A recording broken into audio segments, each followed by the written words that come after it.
Namapi Shachiputram Atra Swarupam Rupam Tasyakracha Muripurim Maturim Goishtuartim Radha Kundam Kirivaram Aho Radhika Madhvasam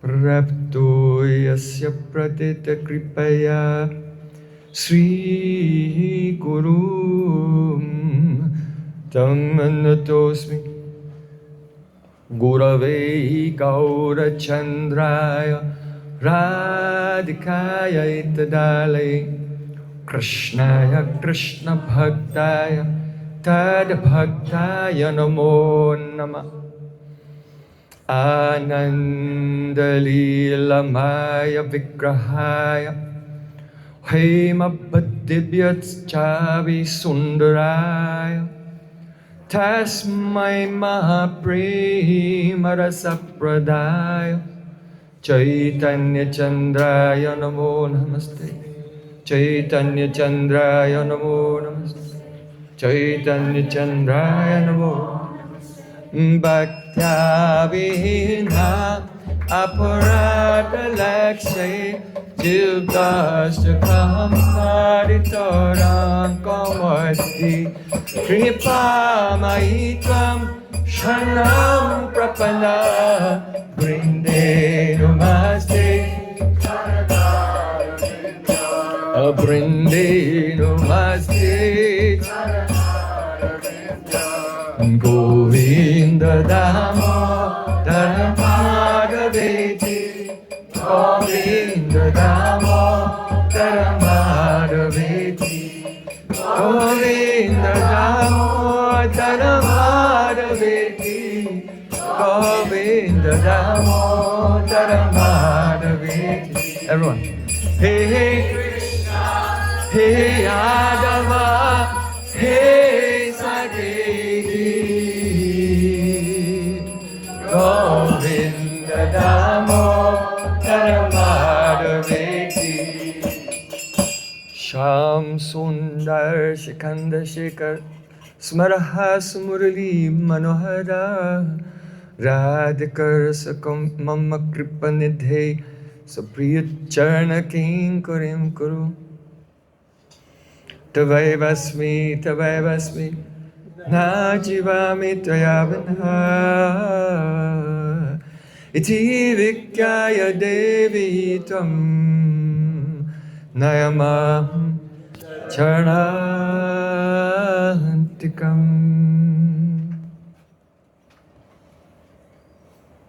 First of all, I offer my Sastang Dandavat Puspanjali, my heart like flowers thousands of times, at the lotus feet of my holy master, my supremely worshipable spiritual Gurudev, Asmatiya Paramaradhatama Guru Pada Padma Nityalila Pravisht Om Vishnupad Ashtotara Satasri Rupanugacharya Varya Srila Bhakti Vedanta Narayan Goswami Maharaj.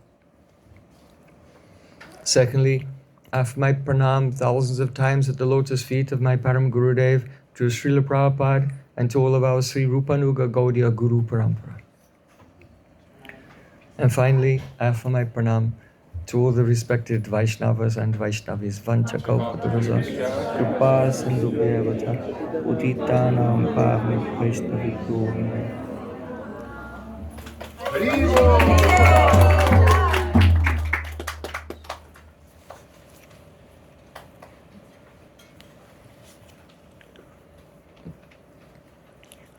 Our subject today is, what is love? Srila Bhaktivinoda Thakur, he wrote one article in which he said, oh, Piriti. As soon as a person hears this sound, piriti, priti, love, then the heart becomes attracted. But really, what is it? In one song of Srila Bhaktivinoda Thakur, Prabhu Tavapada Yuge, there he wrote, Vishaye ye priti ebe achaye amara Srimata priti hauk charane tumara. O Prabhu, O Sri Krishna, just as now, I have priti, love, attachment to the objects of the senses. May I have, in a similar way, say mata priti hauk charne tuma, may I have such love and attachment to your lotus feet. So by this, Srila Bhaktivinoda Thakur is expressing there's some similarity between the love, the attachment for the sense objects in this world and love for Krishna. There's some way in which they are similar, but there's also a way in which they are different as well. So Srila Bhaktivinoda Thakur was expressing the sentiment that was articulated by Prahlad Maharaj in the Vishnu Purana.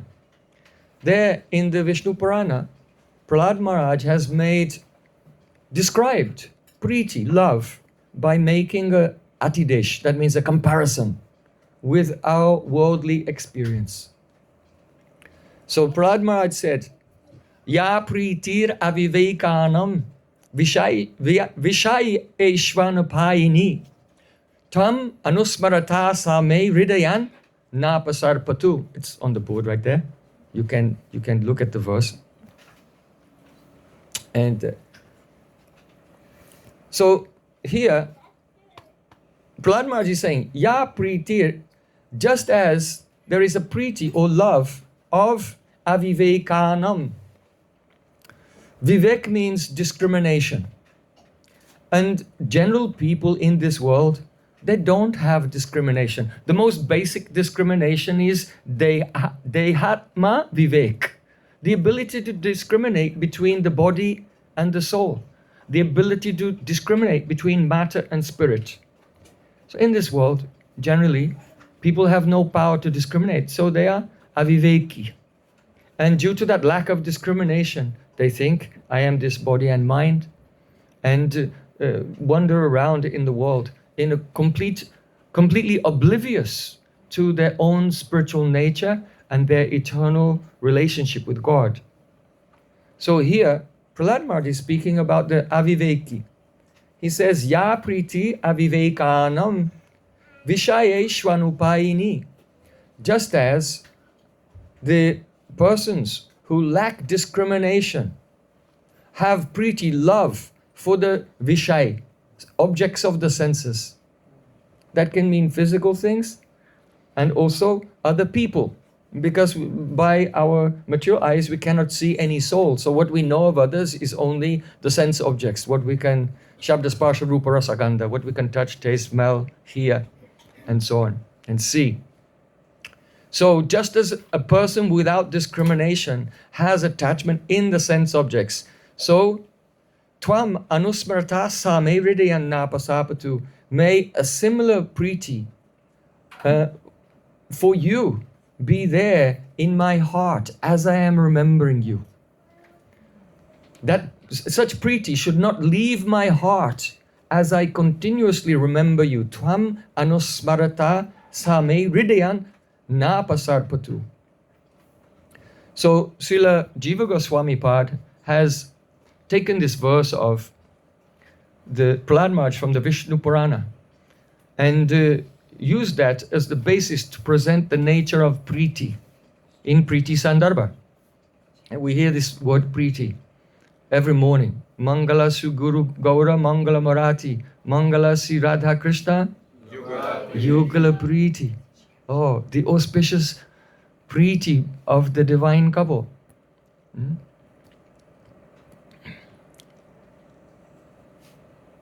Rupa Raghunatha Pode Hoibe Akute. Kabe Hama Heba Bujabo se Yugala Priti.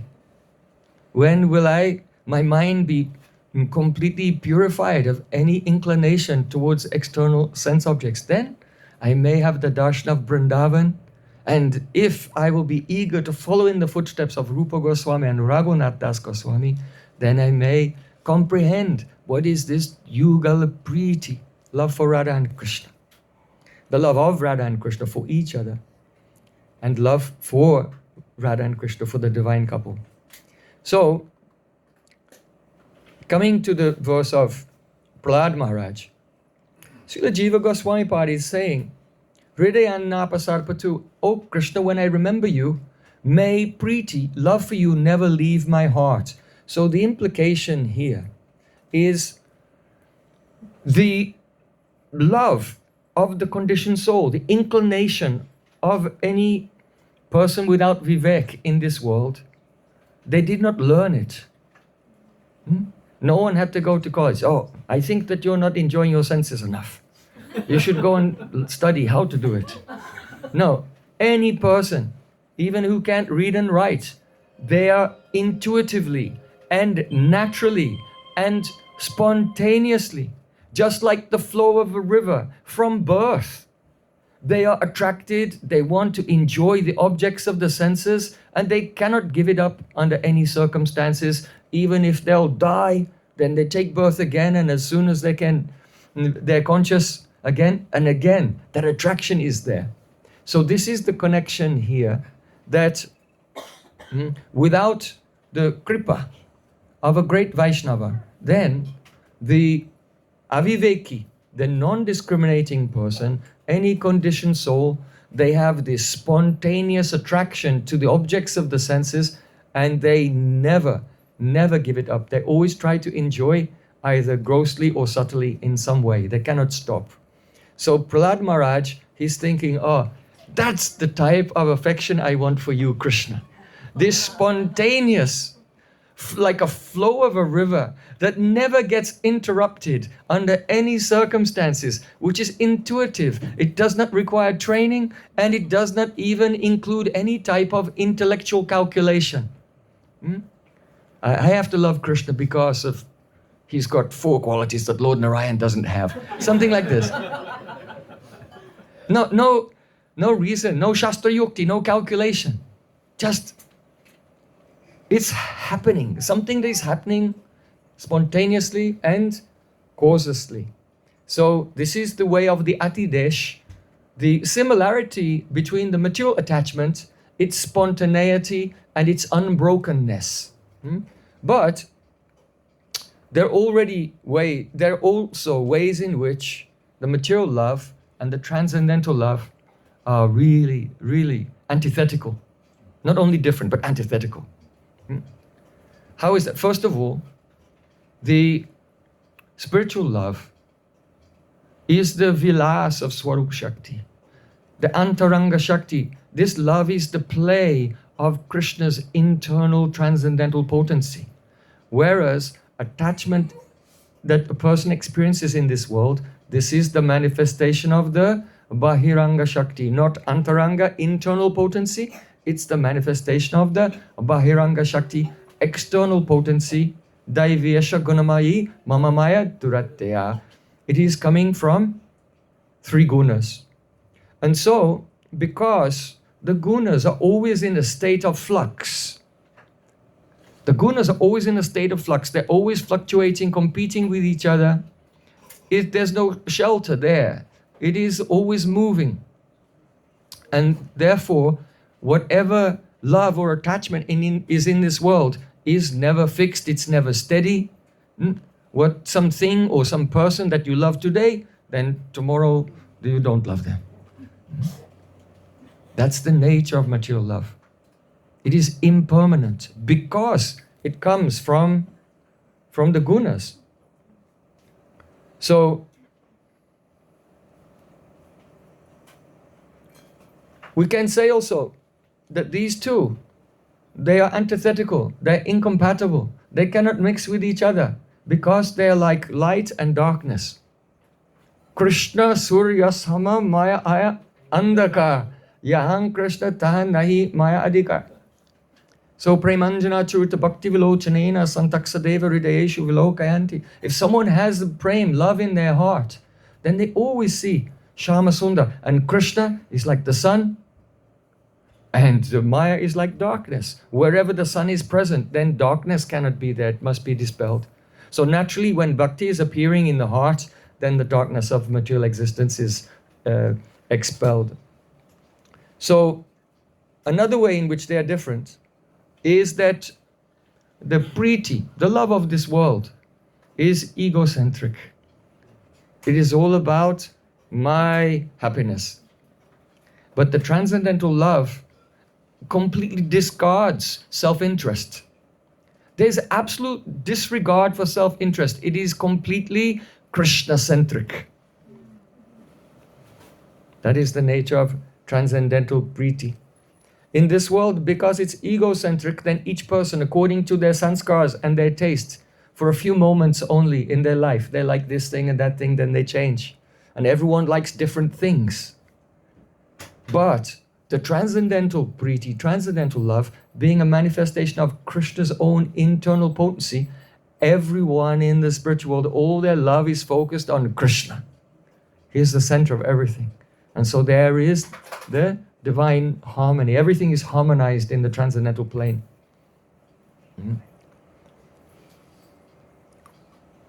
So in Bhagavad Gita, chapter 13, verse 6, Sri Krishna said, Icha dvesha sukham dukam sangatas chaitana dhriti etat chatram samasena savikaram udaritam. So that means icha, desire. Krishna is describing here etat chetram, the field, because there are two things. Ketragya, the soul, who is the knower of the field. Just as a person can stand in the middle of a field and look around. So Krishna is describing who is the knower of the field, that is the soul. And what is the field? What is the external? What is the environment of that soul? That is the ketra, the field. And it is witnessed by the sakshi, by the witness, the ketragya, the knower of the field. So Krishna is describing the field, and he said this field is not only the things out there, but the things that we feel are also internal. The things we have going on our mind. We think that this is internal and the world is external, but no. The mind is external to the soul.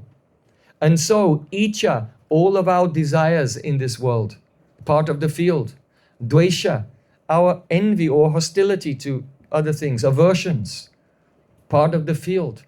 Sukham, happiness, not you, part of the field, external, irrelevant, no relation to the soul.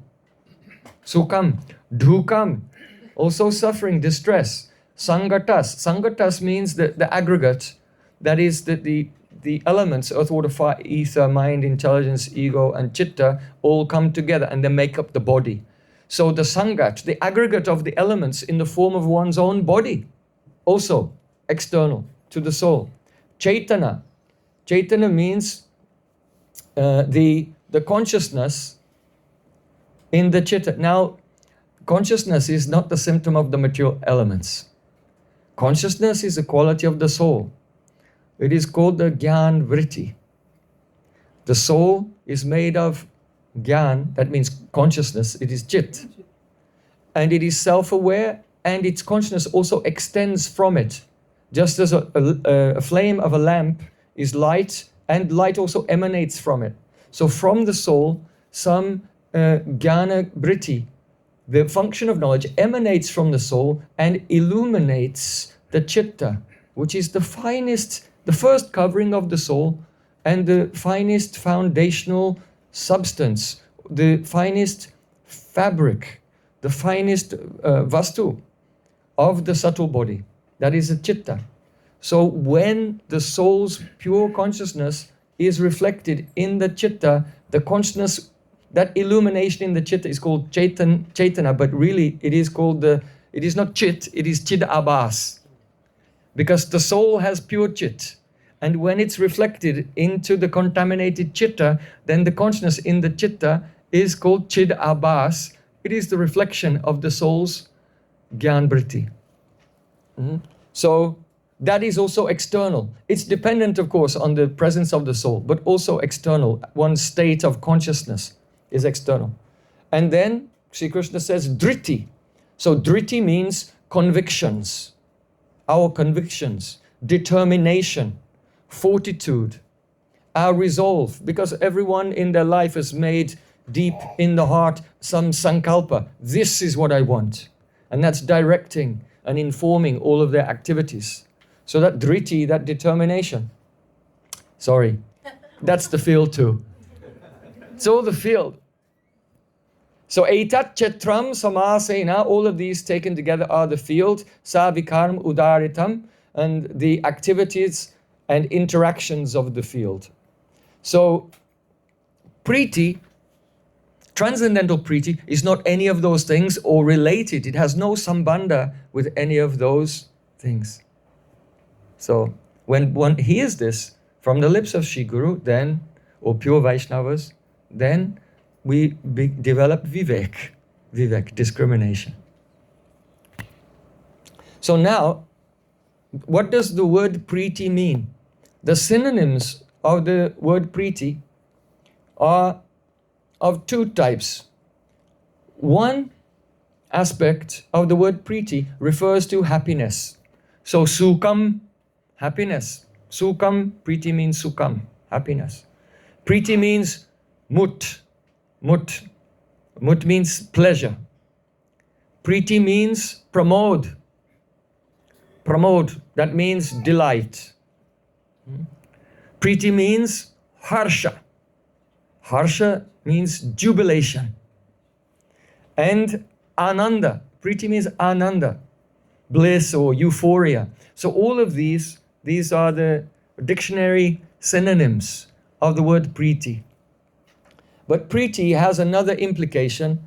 Priti means priyata. Priyata. So priyata, the synonyms of priyata are bhav. Bhav, that means a devotional feeling. The feeling of love. Priyata. And the harda. Harda, it comes from the word rid, the heart, hriday, the heart. So harda means kindness or affection. And sorid. Priyata means sorid. We can say friendship and fondness and goodwill towards a person. That is called saurida. So there's a relationship between these two things, these two aspects of the word priti. One aspect is essentially all the different synonyms for sukha, happiness, and the other is priyata, the feeling that someone is dear and one wants to love them, serve them, please them, and so on. So, what is the relationship between happiness and love? So, Jiva Goswami Pad, he said, Ullas atmako jnana vishesha sukham. Sukham, happiness, is what? It is a gyan vishesh. Gyan means knowledge or consciousness, and vishesh means particular. So happiness is a particular state of consciousness. It's a gyan vishesh. It's a particular state of awareness. Gyan vishesh, that is sukh. And what type? Ulasatmako. Ulasatmaka. It is, the word atmaka means based on. It is based on, or it's of the essence of the ullas. Now the word ullas means to expand, to become illuminated, to kind of overflow the boundaries. And so the reason for this is that just as our body has a particular size and dimensions, so the subtle body also, the chitta, it has some a very minute atomic form. And it also exists in Akash. So Bhutanam Chidradhatritvam Bhai Antram Evacha Pranendriyatmadisnyatvam Nabaso Vritti Lakshanam in the third canto of Srimad Bhagavatam. There, one by one, see Kapil Dev, he gives the definition of all the elements. And he describes that Akash, or space, is that Chidradhatitvam, it gives room, accommodation room for things, right? If there were no space, then what would happen? We'd all be crushed together into the singularity, like the universe is collapsing. So no, we have space between things, and that space accommodates the movements of everything. But in the Bhagavatam, Sri Kapil Dev, he's saying that it is Bhai Antaram Evacha. Akash, or space, gives accommodation room not only for the external activities of the elements, Bhutanam Chidradhatitvam, but also Pranendriyatmadisyatvam. It becomes the foundation for the movements of the pran, the senses, and here the word Atma means manas, the mind, the subtle body. So our subtle body can also expand and contract. So when the subtle body expands, that is ulas. And when it contracts, this is essentially what happiness and distress are. You know, if you're under pressure and you're nervous and you're in anxiety and something's happening, then you feel kind of claustrophobic, right? You don't have space to think. You don't have space to read. Why? It's because the chitta has contracted. And so the contraction of the chitta is called dukkha, suffering, anxiety, distress. And when something happens that gives you happiness, then you feel that you have room, you have space to move and ease. So the very words in Sanskrit, sukha and dukkha, the word ka is a synonym for akash, space. Just like in Bhagavad Gita, Krishna says, Shabda ke paurasham rishu, I am the sound in the ether, and I am the ability in man. So Shabda ke is in the locative case. It means in the ka, in the ether. So ka means ether or space. Shabda ke, in the space. So here, the word su, the suffix su means beautiful. And so sukha means beautiful space. Or in other words, your chitta is expanding. So sukha, the actual word for happiness in Sanskrit, tells you metaphysically what the elements are actually doing in your subtle body. Wow. You see? Sukha, beautiful akash. You have spread out in the akash. You have room to move mentally. And dukkha means the contraction of the chitta in the akash. You see? So Sanskrit language is wonderful and informative, because happiness and distress, no one can even decide. Everyone can debate all day what is happiness or distress or something. Someone will say, oh, it's about the dopamine receptors in the reward system of the brain. And yeah, no. So, but in our Vedic literature, all the vocabulary is extremely scientific, and it explains to us exactly what is happening, happiness and distress. It's very good to understand this, so you don't become bewildered, mystified, hypnotized, infatuated with the fluctuations, ups and downs, any mood swings. We have to be completely detached from that if we want to attain nishta, steadiness, ekagrata, one-pointedness. Sthir buddhi, steady consciousness, which is absolutely essential just to enter into the experience of real bhakti. So Krishna says many times in Bhagavad Gita that Mata spashas tu kuntya shitoshna sukha dukkha da agamape nityas tam sitikshashva bharata. The non-permanent appearance of happiness and distress is like the coming and going of the winter and summer seasons. It's all external. And so if a person wants amrita, they want to become immortal, they have to become dhira, sober, and tolerate happiness and distress, not be concerned with these things at all. But conversely, the ordinary person, their whole life is driven, I have to experience this happiness thing. that everyone's talking about, but no one can define. Huh? So the spiritual life and material life is completely different value system. Our value system is only how can I give happiness to Gurudev, the representative of Krishna. Ultimately, how can I give happiness to Sri Krishna? So, what is Sukh? Sukh is the Ulas Atmako Jnana Vishesh. Gyan Vishesh, it is a particular state of awareness which is Ulas Atmako, that is, which is characterized or based on the expansion of the chitta. Okay, that's the meaning of Sukh. One meaning of Priti. Now, one thing that we can note here is that in happiness, it is based on one's own Ulas Atmako, Jnana Vishesh, one's own expansion of the chitta. The thing that is giving you happiness is not even considered in this definition of happiness. So if a person says, I love chocolate, then they eat the chocolate, my chitta is expanding. I heard all about this from Prem Prayojan and it's happening right now. I can feel my chitta expanding as I crunch on the hazelnuts in this chocolate. So, but at that time, the person never thinks, is the chocolate happy or not? Right? There's no thought of anything else. It's all completely self-centered on one's own ulas. It's based on that. So that's one of the characteristics of a sukh.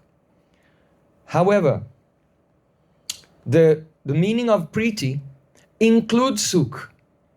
But that means that the meaning of priti meaning priyata or bhav, harda, so hard, affection, love, friendliness, the empathy. So that includes the ulas, but it's not based on your ulas. You will have ulas. Don't worry about that.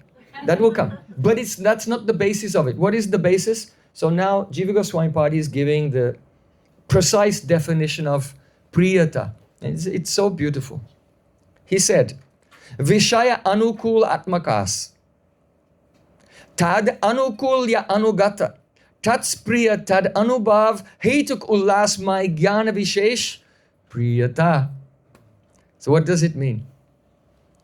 He's saying, Vishaya anukul atmaka. Atmaka, what is the essence of it? The basis of it. The basis of this is Vishay anukulya. What is favorable for the Vishay, the object? The object of the love. That is Krishna. So Vishay anukul atmaka. And because the heart is shining with this basic feeling of Jai Shri Krishna. May Krishna be happy. May Krishna be successful. May Krishna be prosperous. The heart is shining with that feeling. So Vishayanukulatmakas tad anukulya anugata. Tat spriha. In the wake. Anukul anugata. That means following the wake of that favorable feeling. That disposition towards the welfare of Krishna. There is tat spriha. That means a desire. One becomes filled with yearning. A yearning. I want to attain Krishna, but not for my enjoyment. I want to attain Him to give Him happiness, for seva, for service. Now what happens is, as soon as this spriha, this abhilas, is there in the heart, whether or not Krishna is present, He becomes present. So, tat spriya, tad anubhav. Tad anubhav means realization. So there's a realization of Krishna. If Krishna is present, then by the favorable mood and the aspiration, the desire to serve Him and please Him, one will realize Him. Just like, Kamsa Maharaj, he also saw Krishna. But he didn't really see Krishna. He didn't realize Him at all. Mrityu Bhoja Pate. It is said that when Kamsa saw Krishna, he thought he was like death personified. So he didn't really realize Krishna. You cannot realize Krishna without priti. So when there's the feeling of favorableness, that Krishna should prosper and be joyful, then in the wake of that, there's the desire. And in the wake of the desire, there's anubhav. You can realize Krishna if he comes before you. And if he doesn't come before you, but still there's realization. And that's this purti that comes in separation. Realization of Krishna in separation. So, tad anubhav, hetuk ulas, my vishesh gyan priyata. So, priyata is also gyan vishesh. Priyata priti is a state of consciousness. And it is also ullasmai. It is made of this state of conscious ullas, the expansion of the chitta. The expansion of the heart is going on. So it is ullasmai jnana vishesh also. But it is not the ullasatmaka. It's not based on your own ullas, but rather it is tad anubhav hetukulas. The word hetuk means caused. So tad anubhav hetukulas, the cause of the expansion of the heart, which is giving this special state of consciousness, which is characterized by joy, is the realization of Krishna. Yes, the realization of Krishna. So I just want to summarize that, because Jiva Goswami Pad is giving a long sentence here. Vishaya anukulatmakas tad anukul anugata tat spriha tad anubhav hetukulas my jnana vishesh priyata. It's a long sentence. So it will make more sense if we start at the other end of the sentence and go backwards. Let's start it then. What is priyata? It is the gyan vishesh. It's a special state of consciousness. What kind of gyan vishesh? Ullasamai gyan vishesh. It's composed of just the expansion of the heart, the overflowing of the harsh jubilation, joy. So the happiness is included in this. But what's the cause of that joy? The cause of that joy is, it is a tad anubhav hetukulas. It's caused by the realization of Krishna. But what was the realization of Krishna caused by? Tad anukul anugata tat spriha, the desire to be with him and to serve him. And where did this desire come from? It is the anukulya anugata. It's following in the wake of the vishay anukul atmaka. The feeling that Krishna should be the auspicious, he should be successful, everything in his life should be, all his desires should be fulfilled. That is the Vishayanukulatmaka. So these are the stages. Just one more time so it's very clear to everyone. Priyata, this love, is a state of consciousness. The state of consciousness is ullasamai, expanding joy. The cause of the ullasmai, it is tad anubhav hetuka. It's coming from the realization of Krishna. His Venu Madhuri, his Leela Madhuri, his Prema Madhuri, his Rupa Madhuri, all the sweetnesses of Krishna are manifesting in the heart, causing this ullas. But why are they manifesting? Because that devotee has a desire to serve him. Krishna never reveals himself to a person who does not have the pure bhakti. So that desire to serve him and that desire to be with him and serve him is following in the Visha Anukul Atmaka. The whole thing is all based on the positive, the feeling of goodwill towards Krishna, that he should prosper and all his desires shall be fulfilled. So that is called Priti. Priti. So this is fascinating. Just to recap, Sukh only has yourself as the subject. But Priti, and their joy is only concerned with you, the subject. But Priti, transcendental love, it has an object, the Vishay, that is Krishna. And the joy comes from the realization of Krishna. Now, especially something is wonderful here, that the opposite of happiness is distress. But the opposite of love is not distress. Right? The opposite of love is a hatred.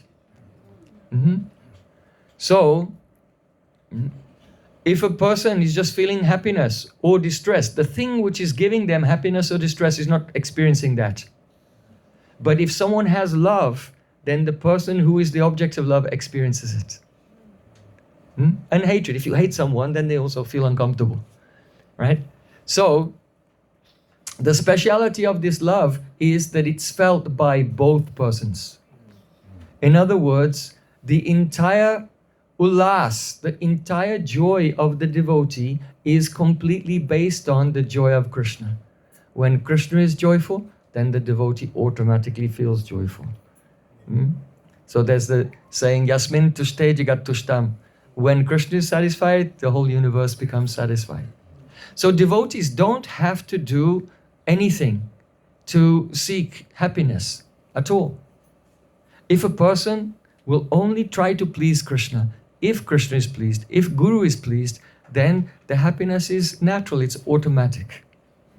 Just like if there's a feast, not so much here, but especially in Braj, if there's a feast, then sometimes fresh makan is served. So if one devotee is serving fresh makan to everyone, giving them a lump of fresh makan onto their plate, makan and mishri. Very simple village food of Braj. So if a person is serving makan butter, then they give the butter to everyone. They don't have to make any type of extraneous endeavor to make their hand become greasy. If you're serving the butter, your hand will be greasy. There's no doubt about it. So in the same way, Preeti is like that. If a person has Preeti, they always try to please Krishna. And when Krishna is pleased, then the devotee feels the greatest joy without making any extra effort. There's no need for that. And even bhakti is such a thing that it doesn't depend on the result or the success of the activity. Even just the desire to please Krishna produces the anubhav. Let's say a devotee wants to do some service for Krishna, but somehow it fails. But just the desire to do that was shining in his heart is already Krishna's internal pleasure potency, giving pleasure to the devotee and to Krishna. So bhakti cannot fail. Bhakti is always successful. So,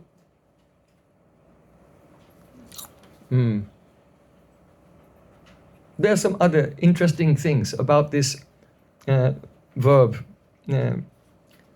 the prinati, he loves. There are two types of verb, transitive and intransitive. Transitive verbs means you have a subject and the verb and then the object. But intransitive verbs, they have a subject and there's action, but there's no object.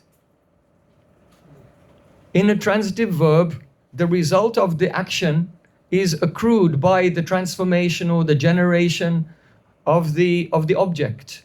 But in an intransitive verb, akarmaka, sakarmaka means transitive and akarmaka means intransitive. In an intransitive verb, then the action and the result stays with the performer. So, let us say, if someone says, the chef cooks the food.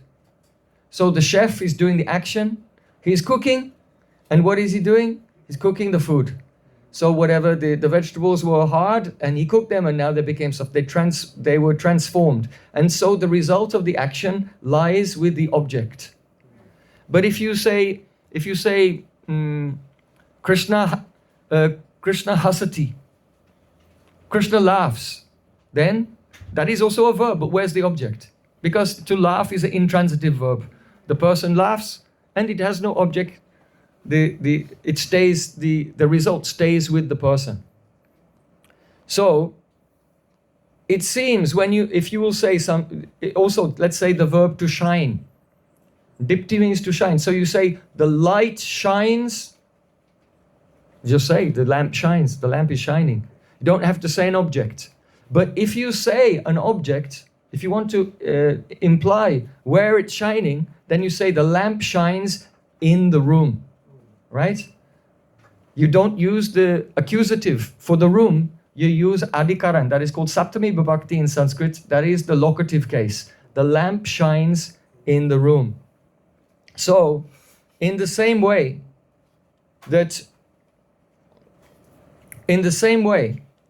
when you use the word, the verb to love, then you say, Bhaktaha Krishne Prinati. We will think, because in English we say, I love you. So you have the subject, the verb, and the object. But the Prinati, the verb, he loves, in Sanskrit is akarmaka. It is an intransitive verb. It's an intransitive verb. So the accusative case, the object, karma. Karma means the object or the accusative case. The word karma, you know karma? It means when you do something to get something else. So the word for the accusative case, for a word in the accusative case in Sanskrit is called karma, the accusative.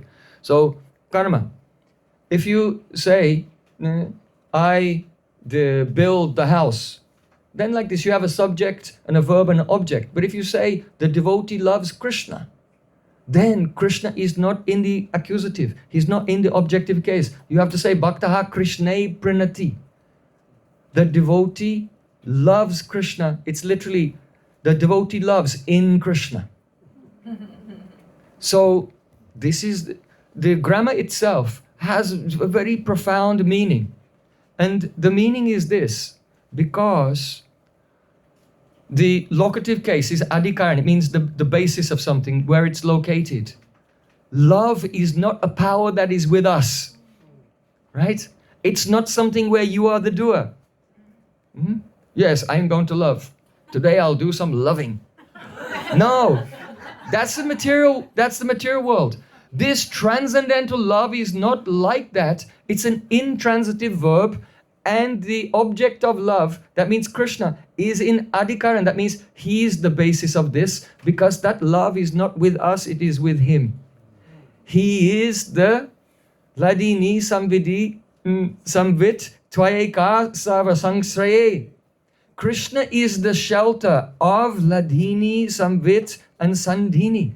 Krishna is the shelter of the internal potency, and it's a gift. It's not something that you can do. It's a gift from Krishna, and it manifests in the heart. It's a state of consciousness. And this is why there are many things. We could go into the grammar of this for a few hours, but no one will come tomorrow, so I won't do that. If you watch, now we've just uploaded on the YouTube channel Chaitanya Academy a course, about 45-part course on Mana Shiksha. If you want to go really deeply into it, you can see in that course there. So this priti is not something which is with us. It's not something that we can do. It's a state of, it's a jnana vishesh, and it comes from the internal potency. It comes from Sri Krishna, and its object is always Sri Krishna. And it's a gift to us that we can experience as a jnana vishesh, a state of consciousness. So therefore, Jiva Goswami Pad says, Tad bin abhava darshanat. Just like consciousness, it is the tad bina abhav. There is no absence of it. In other words, when this priti, it comes to us as a gift, Tesham satatayuktanam bhajatam priti purvakam dadami buddhi yogam tam yena mam upayanti ete. Tesham satatayukt. They're always engaged. Why? Because when priti comes, there's no absence of priti. The priti, just like now we're a soul, so there can be no absence of consciousness. We're always in one state of consciousness or another. Either you're waking, you're in dream, or in deep sleep. Deep sleep is not that you're unconscious. It's just you're conscious of nothing. There's no alamban. There's no object to be aware of. So consciousness is a permanent thing. So there is a tadbina abhav darshanat. It is seeing that just as consciousness is never absent, so in the same way, when this gift of priti comes to us, Anarpita charim chirat karunayavarti naha kalo samarpaitum unnata ujjvala rasam sarvakti sriyam. When Mahaprabhu gives this gift of Yugala Priti to the soul, then it is Tadbina Bhav Darshanat. It is never absent. It cannot not be there. And Ato Brahma Jnanavad Bhuta Rupoyam. And just like Brahma Jnana, let's say a person is an impersonalist and they meditate and they become Niranjan, free from the three gunas, and they experience the light of Brahman. So they did not produce that light of Brahman. The light of Brahman eternally exists, and they are now identifying with that, and they're in that state. Brahma bhuta prasanatva nasochati na kankshati. So similarly, this priti is the Brahma Jnanavat. It's like Brahma Jnana in the way that Brahma Jnana already exists. It's an eternal state that you identify with. So in the same way, Priti, this love, is an eternal state. It exists before we have it.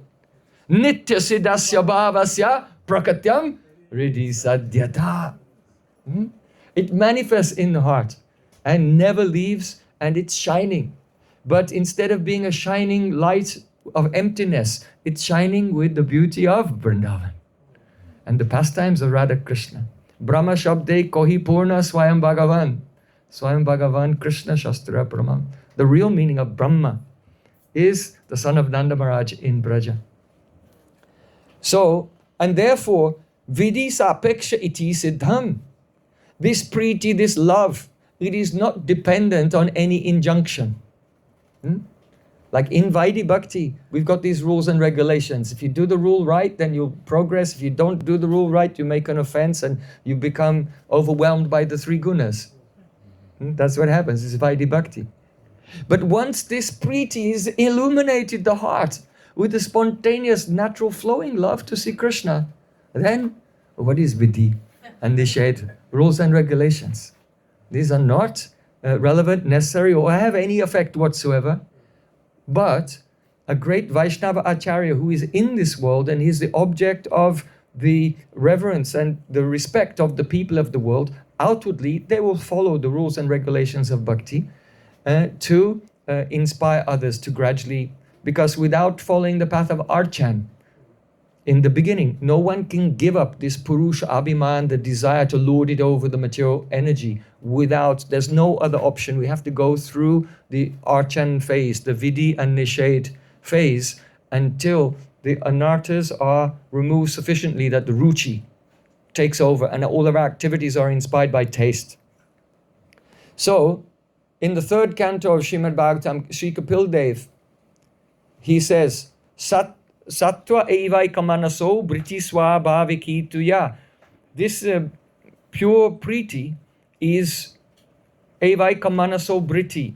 It is a vritti, it's a function of the mind, swabhaviki and natural. So don't think that it's produced by the mind, but rather, as Rupa Goswami Pad explains in Bhaktarasamrita Sindhu, avir bhuya mano brito brajanti tat swarupatam swayam prakasha rupapi basamana prakasyabat. Our mind has threads, sutras, fine threads of pran, and they're all moving.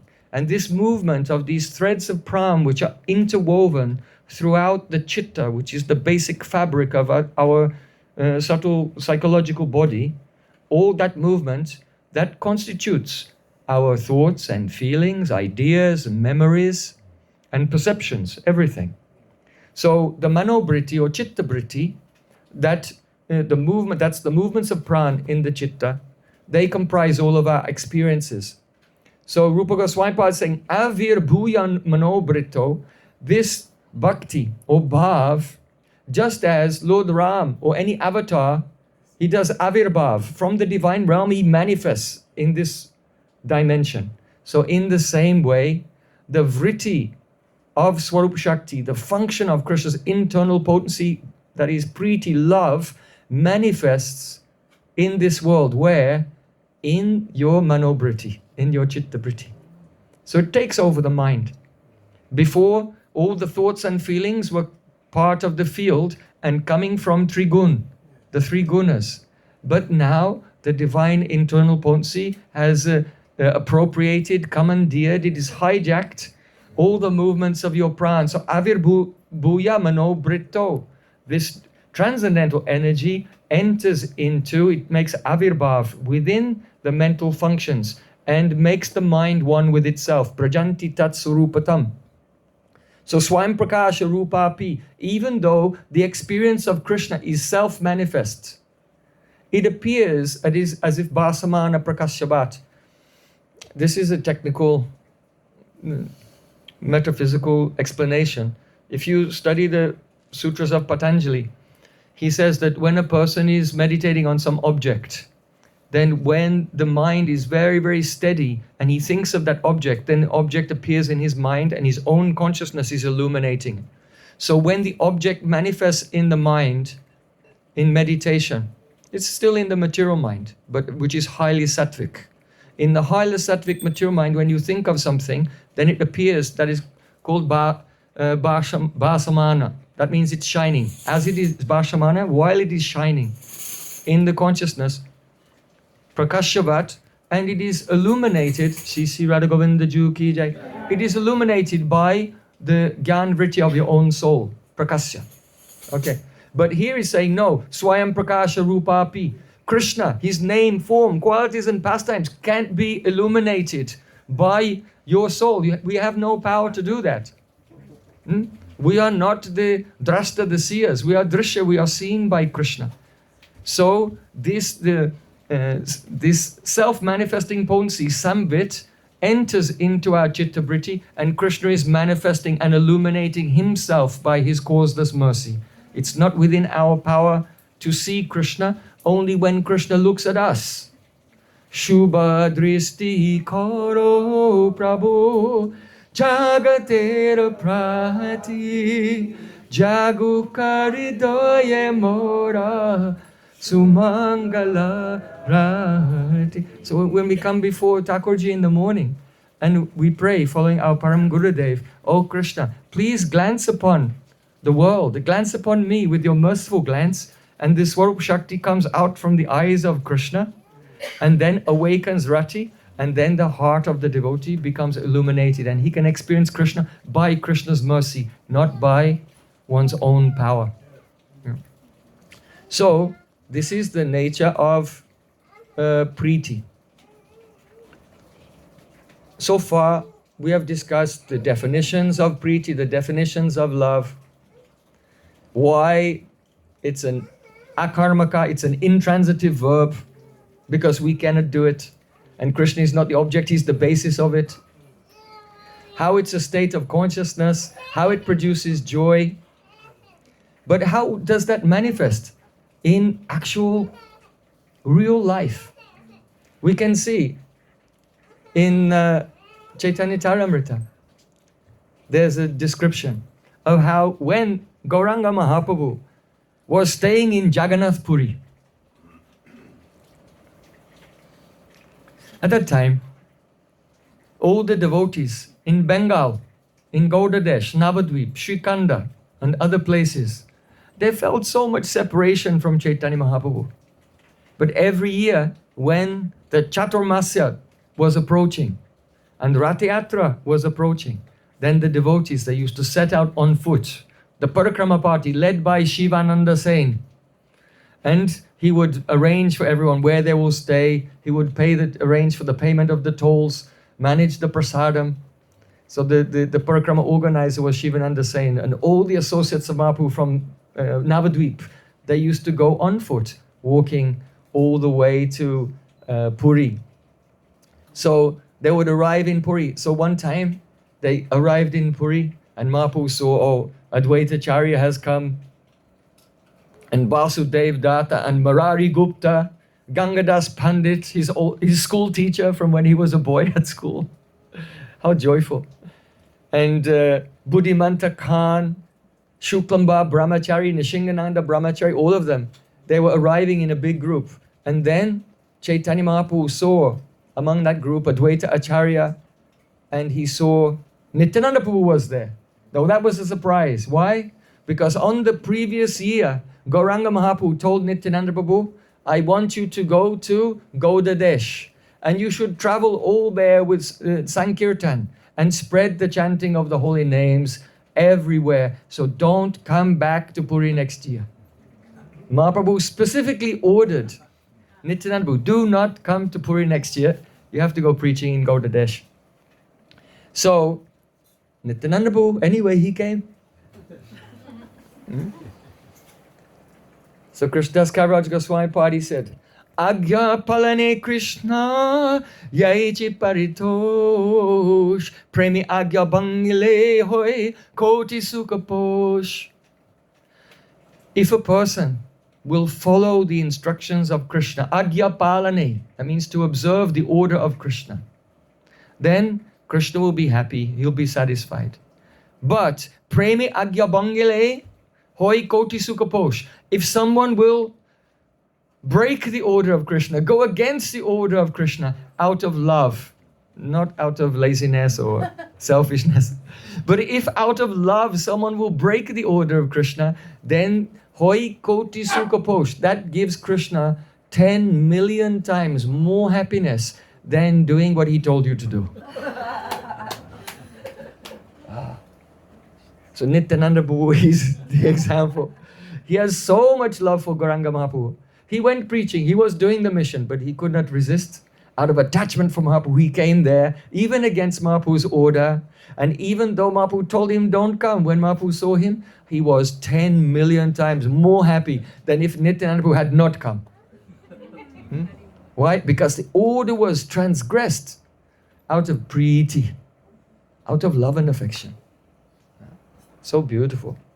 So there are many examples in this. You can see in the Rasa Leela, when Krishna played his flute, he called all the gopis and they dropped everything in the middle of the night, and in a madness of love they came running there.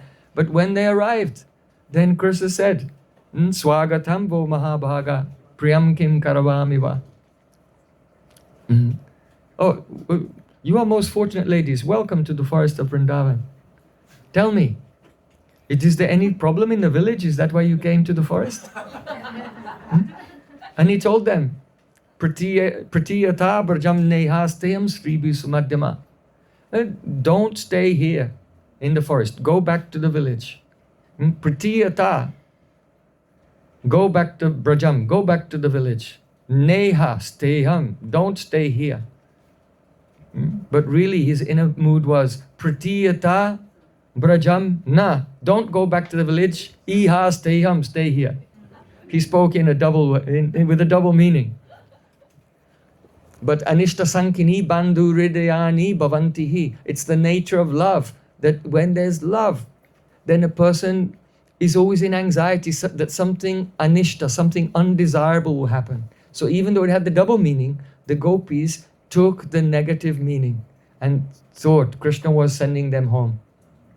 So that's also the nature of preeti, the nature of love. Anishta sankini bandhu hridayani bhavanti. Where there is love, one is always worried, oh, it's too good to be true.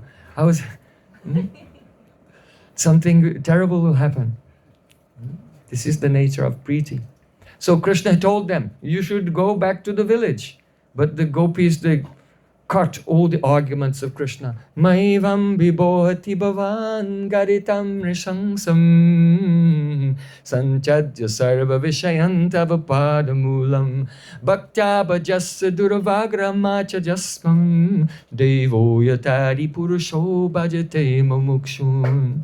Oh, it's not right for you to speak such heartbreaking words, Krishna. We left all Vishay just to serve your lotus feet. They're saying, Sancharya Sarva Vishayam, meaning we did not come here to enjoy ourselves. We came only to give joy to you. So this is preeti. And they cut all the arguments of Krishna, and then Krishna accepted them. So we see this is the nature of love. Agya palane Krishna yaichi paritosh. As Krishna is pleased by following his order. Premi agya bangile.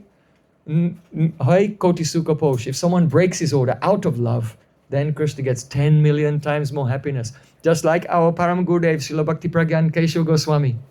when he was a young brahmachari, the news came to the mutt, Chaitanya mutt, that, oh, your mother is about to pass away. And so she's calling you. You should go and she wants to see you one more time before she dies. So then Prabhupada Srila Bhaktisiddhanta Thakur told him, oh, Vinod Bihari Brahmachari, you have to go and see your mother one more time before she dies. He gave pranams, yes, Gurudev, I'm just going. And he went out and he went around the corner. He came back and he hid in a room in the mutt. And he hid there for a few days. So then, after some time, Prabhupada, he said, oh, where is Vinod Brahmachari? And he came to know that our Param Gurudev, he never went to see his mother. He just hid. He disobeyed Prabhupada. And so then he came in front of Prabhupada. He said, I told you to go and see your mother one time before she dies. And Vinod Brahmachari said, oh, Prabhupada, Sakale Janama Sabe Pita Matapai Guru Krishna Nahi Mili Bajai.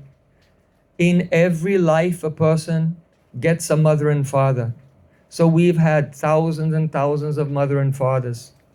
But it is very, very rare that one gets the shelter of Krishna and the association of Guru and the chance to do bhajan. If I had gone to my mother on her deathbed, she would have said, oh, Vinod, I want you to take over responsibility for our estate, for our land holdings. And in Vedic culture, then the last request of a dying person is binding. Said Prabhupada, if I had gone there, then I would have been entangled in the material and I would have lost all my good fortune. That is the service of your lotus feet, so I didn't go. And then Srila Prabhupada, tears came in his eyes and he was overjoyed. We may say he was 10 million times more happy than if Vinod Brahmachari actually followed his order. So where there is love, it is the nature of Priti, that Priti itself gives happiness. It is the joyful potency of the Supreme Lord Himself, which is a gift and it shines eternally in the hearts of those who have attained that. So this is the nature of Priti. Can give another example. You know that when all the devotees were coming from Bengal to meet with Mahaprabhu, because they have Priti, they have love for him. So before arriving there, then there was a sister of Raghav Pandit. You know, Raghav Pandit's house is in Panihati. Yeah. So Damayanti was there, and she used to make so many types of preparations. Now, most of the things that we cook only last for a few days and then they go rotten. But there's a way to make different sweets and the different types of cheese and cook them in a way that they're very long lasting. So Damayanti, she began to prepare many, literally hundreds of types of preparations of sweets and different types of cheese and herbs. And they were made in such a way that they would last for a whole year. And especially, she made a bitter preparation called sukata. And she would make this because she was thinking that he's staying there in Jagannath Puri and there is the rich Mahaprasad of Lord Jagannath, and actually he may have some problems with digestion. So I have to make this sukta, which is very bitter, and if he will take it every day along with his meal, then Mahaprabhu will not have any digestion problems. So why is that? Because Krishnadas Kaviraj Goswami says, Manusya buddhi damayanti kare prabhu pai, guru bojani udari kabu ami hayayai. It means that Damayanti had Manusya buddhi. She interacted with Gauranga Mahaprabhu as if he were a human being. The Supreme Lord, God, is not going to get indigestion. Right? He can't digest anything. But she's feeling like he has a delicate stomach. So I should make some very bitter things that he can take with his meal, and then he won't get indigestion. So Chaitanya Mahaprabhu, Bhavagrahi Mahaprabhu, Sneha Matulai, Sukata Pata Kashandite Mahasukapai. Govinda, the personal servant of Mahaprabhu in the Gambhira, he used to keep the big bag. This is called Raghavera Jali, the bag of Raghav Pandit, and in it were all the hundreds of small preparations made by Damayanti. And every day, when Govinda was bringing the Mahaprasad to Chaitanya Mahaprabhu, he would take something out of that bag and give it. And every day, Mahaprabhu was tasting some of these dry preps from Damayanti, and he felt great joy. Why? Bhavagrahi Mahaprabhu Snehamatralai. Mahaprabhu is Bhavagrahi. He only accepts the feeling, the essence of love. Snehamatralai.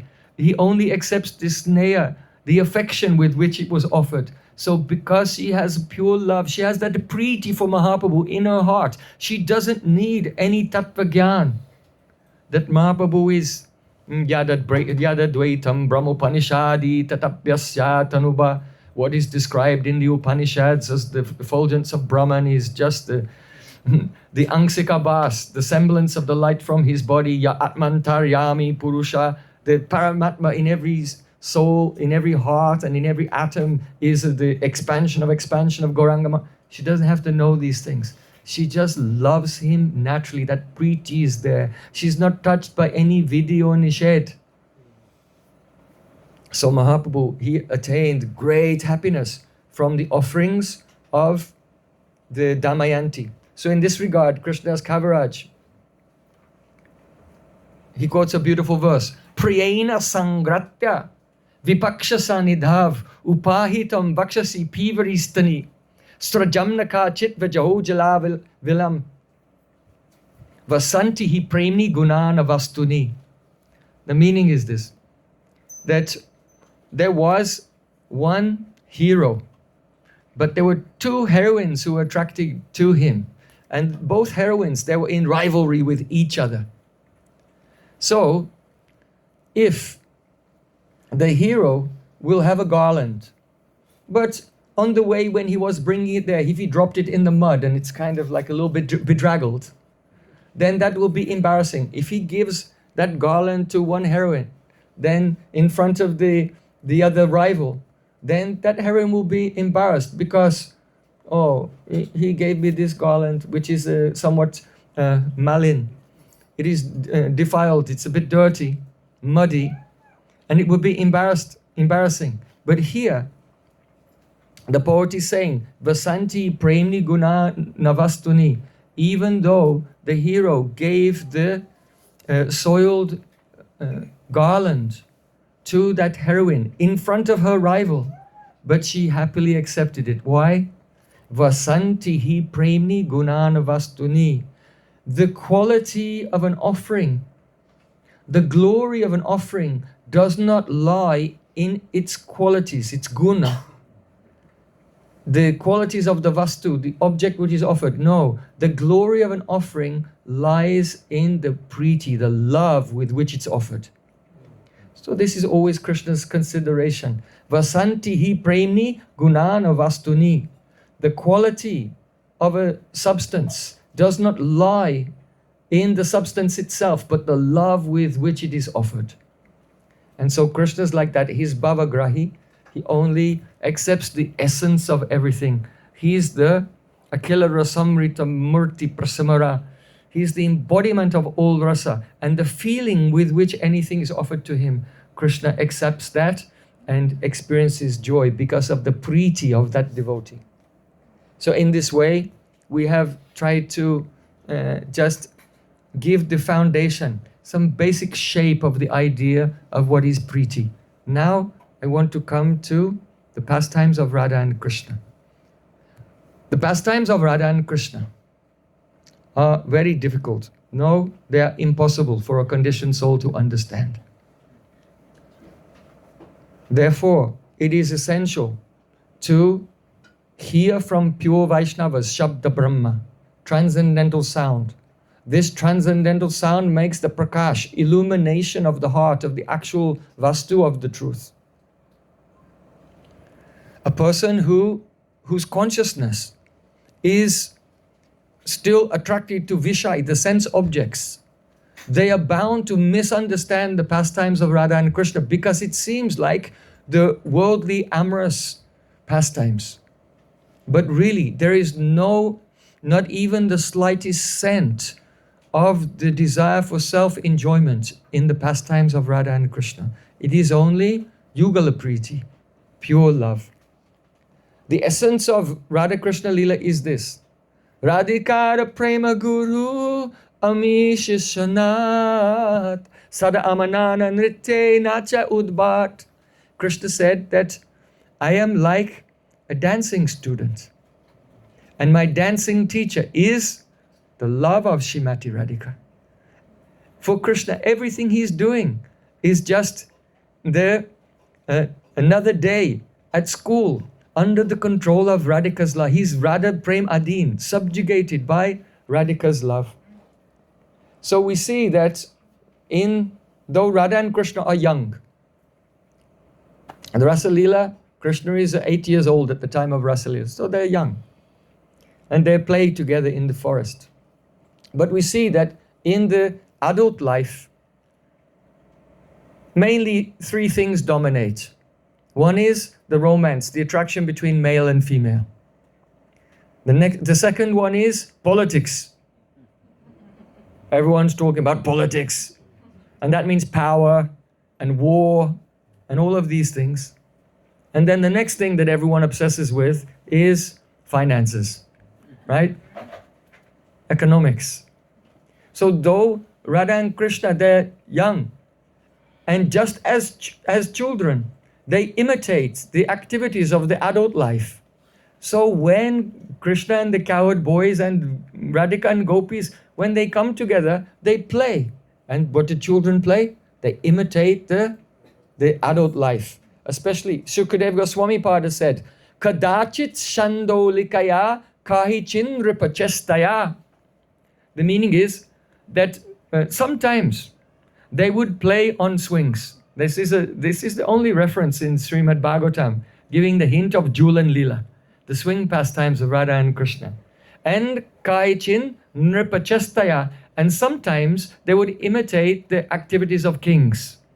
So here in Nripachestaya, the activities of kings, that means politics. So what are kings doing?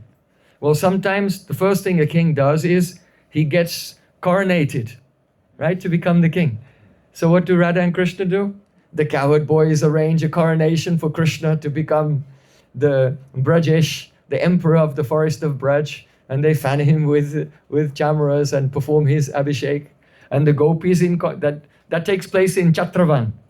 Chata, now it's called Chata, but in the old days called Chatravan, means the forest of the umbrella, because Krishna accepted the umbrella of the emperor.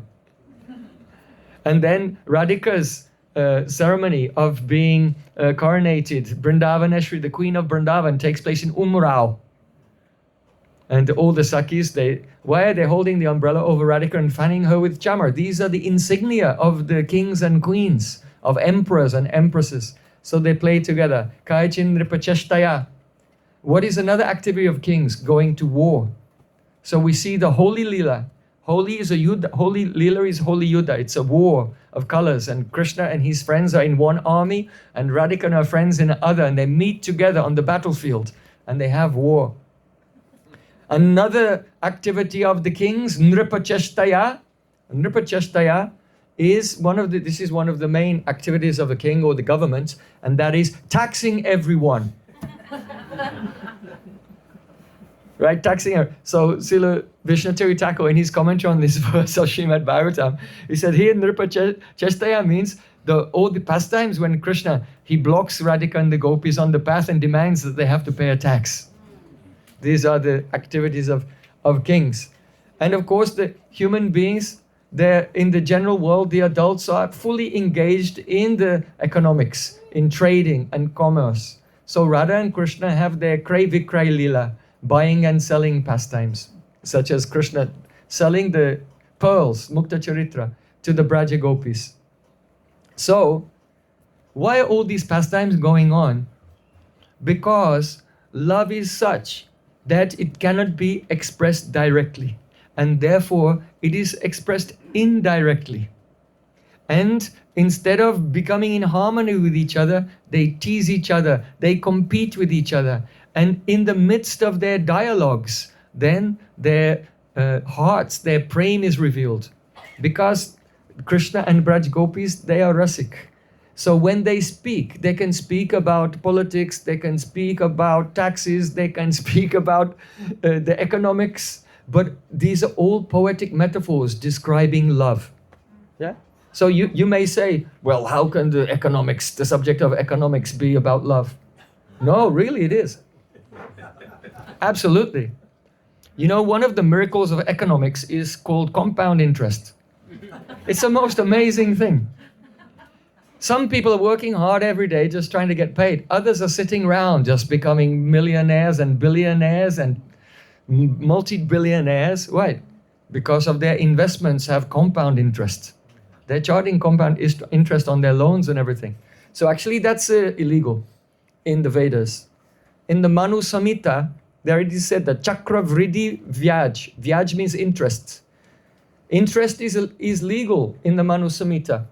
If someone needs money for a business, you can loan them some money and you fix the rate. Okay, you give me 20% of the profit at the end of the year. This is okay, but there has to be a fixed time. The time should not go over 1 year. And if the person, due to misfortune, cannot pay the extra because of the risk of the investor, then it cannot compound. It cannot be interest on the interest and interest on the interest. So vyaj is allowed, interest, but not chakra vriddhi. Vriddhi means increasing like a wheel. So in the Vedic culture, chakra vriddhi vyaj is forbidden. So that is also there in Christianity, in usury, yeah. In Dante's Inferno, it's described that those who do usury, they go down to I believe it's the 7th level of hell. Why is that? I'll tell you why. Because if you have some cows, then you can breed them and the flock increases. Because living things increase. Living things are fertile and they increase. But if you have a gold coin, 2 gold coins, and you put them on the table, and you come back 9 months later, they'll just be 2 gold. Because the money is infertile. And so the Chakravarti Vyaj, that is compound interest, takes what is infertile and makes it fertile. And therefore it is the subversion of God's natural order. Yes. Understand? So interest, usury, compound interest, it is the subversion of God's natural order. And so there's a special level of hell you have to go to. You can read Dante's Inferno and find out all about that. So, but we see here that it is sinful because it's the inversion of God's natural order. Material things are infertile and they don't increase. But what about the transcendental things? Transcendental things. And therefore, the metaphor of the compound interest is perfect for prem. Because prem is a thing where there is always interest. It's always growing. It's always increasing. And there's always interest on the interest and interest on the interest. And so when Radha and Krishna are having a financial dispute with each other, these metaphors are perfect. And both of them, in their heart, they understand what they mean. This is why in the Srimad Bhagavatam, Sri Krishna said, Aisha buddhimatam buddhi manisha cha manishinam yat satyam anriteneha marten apnoti mamritam. Krishna is telling Uddhava about bhakti in the 11th canto. And Krishna said that this bhakti, Aisha buddhimatam buddhi, this is the intelligence of the most intelligent. Manisha cha manishinam, this is the cleverness of the most clever persons. Why? Because you take something which is asat, temporary, something that will die very soon, that is your own body, and your time, and you invest that in Krishna's service. And what do you get back? Eternal nectar. You swap something which is temporary and neshwara, it will just dilapidate, it will just dissolve, and you get an eternal young spiritual body that will live forever. You attain amrita, which is always increasing. So that's the best business. Isn't that the best business? That's a good deal. That's the best investment on the market today. Bhakti. Yes. This is why when Mahaprabhu met with Ramananda Rai, Chaitanya Mahaprabhu said, Sampati Ramadhe Jive Kon Sampati Gani Radha Krishna Premadya Se Badadani. Prabhupada's translation.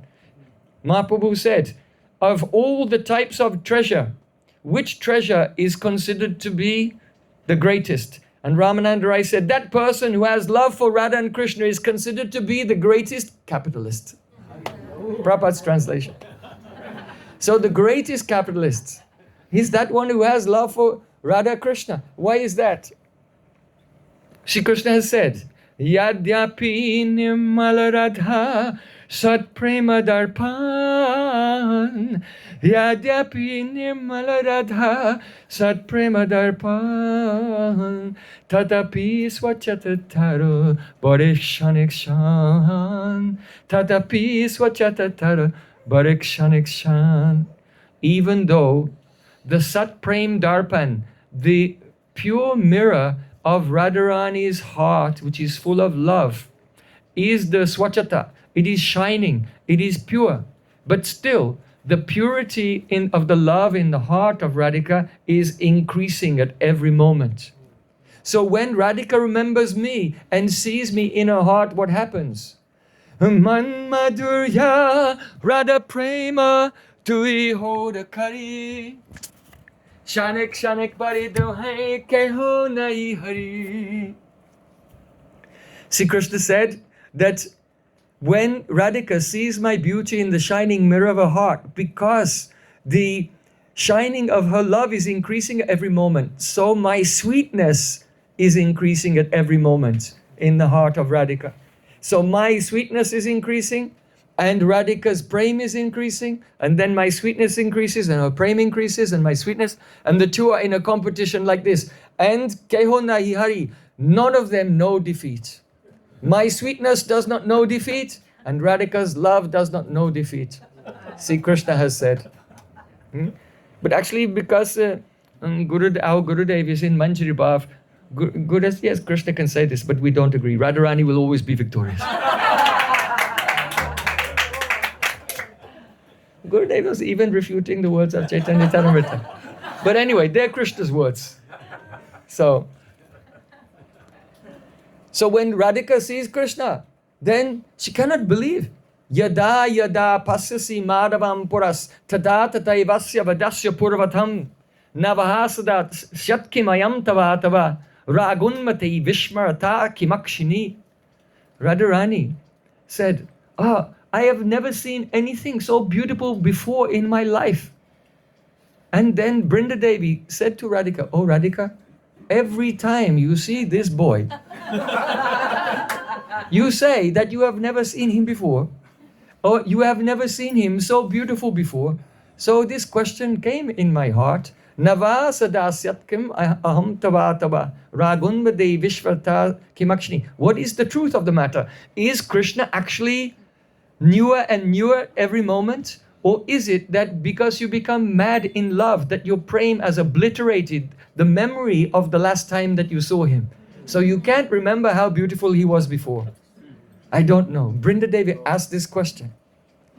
So Rupa Goswami Pad said, Vibhorapi kalayan sada vibridhim guru api gaurava charya bihina muhu upachita vakrimapi shuddho jayati muradvishi radhika anuraga. Oh, glories to the anurag of Radharani. Even though Radhika's love is all-pervading, it's everywhere and has no space to expand, sada vibridhim.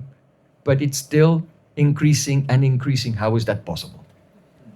That is just as Krishna is Viruddha Dharma Ashraya, he is the shelter of contradictory characteristics. See, Krishna is Vibhuta, all-pervading, but also Parichinna. He's very small and his mother can tie him up with a rope. She can put bells around his waist. So all contradictory characteristics are there in Krishna. So in the same way, all contradictory characteristics are there in the love of Radhika. It is everywhere. There's nowhere else it can go, but it's still Vibhorapikalam Sadavi Vridhim. It's increasing. So that's this Chakra Vridhi Vyaj. This the compound interest In the conversations of Radha Krishna, this is the perfect argument. It is not about business. They are talking, and the dhwani, that means the implication, the suggestion of their words, is only about praying. It's only about love. So, you know that if you are fortunate enough to take in your hands some book of the poems of our 6 Goswamis, like Dan Kelly Comedy, or Dan Kelly Chintamani, or Mukta Charitra, you pick it up and you open, and then it tells Radha Krishna came together, and then they start arguing. And then you turn over the page and the argument's just going on and on and on. And they're just arguing. And you get to the end of the book and nothing's happened really. It's just like Radha and Krishna arguing the whole time. You think, what is that? You know, there's a famous scholar in India, S.K. Day. And he wrote, the poetry of Rupa Goswami is not so original. I remember when I was a student and I read he wrote a book that's very famous about history of Vaishnavism in West Bengal. It's a very famous book. When I read this and when I read what he wrote about Rupa Goswami, I just started to cry. Yeah. So, but why? Because he's not rasik. Our Goswamis, what they've revealed by the mercy of Mahaprabhu, what they revealed to the world is unprecedented, and it is the highest rasa. You know, camels, they chew thorns, and the thorns cut them, and they taste their own blood and think, oh, these thorns are juicy. So that's the persons who are trying to enjoy the worldly literatures. They're actually bringing about their own suffering, but think they're enjoying. But only the Vaishnavas who are like cuckoos, they can taste the sweet mango buds in the spring season that blossom, they taste them and they sing with sweet voices. So Krishnadas Kaviraj Goswami Pad, he said, what I want to express in this Chaitanya Taramrita, it is so confidential that it should not be spoken. But if I don't express it, then it may be lost. So I will express it in such a way that those who are like camels chewing thorns, they will not understand. And the Vaishnavas, who are like cuckoo birds relishing the fresh mango buds, they will taste it again and again, unlimitedly. So all of the writings of our Goswamis on the pastimes of Radha Krishna, they are like that, very sweet. But unless a person has the tongue, the ability to taste it, if the tongue is inflicted with the jaundice of avidya, one cannot relish. But if the tongue, the jaundice of avidya has been cleansed away by the influence of the holy name, then the sweetness of these pastimes awakens in the heart. So I want to address the final point today. I want to address the subject of why is it that in these so many great plays and poems that Radha Krishna come, they just start quarreling with each other and then they go home. And it seems like nothing is happening so much. Why is this so relishable for the pure Vaishnavas? In the Brihad Aranyaka Upanishada, there it is said, Ekaki na ramate sadhutyam aitschat. Brahma, the absolute truth. Ekaki na ramate. He cannot enjoy being alone. Therefore, sadhutyam aitschat. He wanted another, a second person. And so, Radha and Krishna, they are the absolute truth. Ekatmanavapi bhuvi pura deha bedam gatoto. Radha Krishna are one soul, but they eternally have two bodies. Radha Krishna aichi sada ek hi swarup lila rasa ashwadite dare due rup. They have attained two forms eternally to relish lila rasa. So, we cannot compare the loving pastimes of Radha and Krishna to anyone's romance in this world.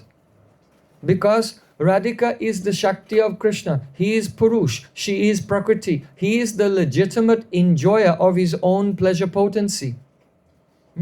But if two persons meet in this world, one person is not the Shakti of the other one. They are not related at all. Neither of them are the legitimate Purush. Both are Prakriti, and only Krishna is the Purush, the legitimate enjoyer of the activities of everyone.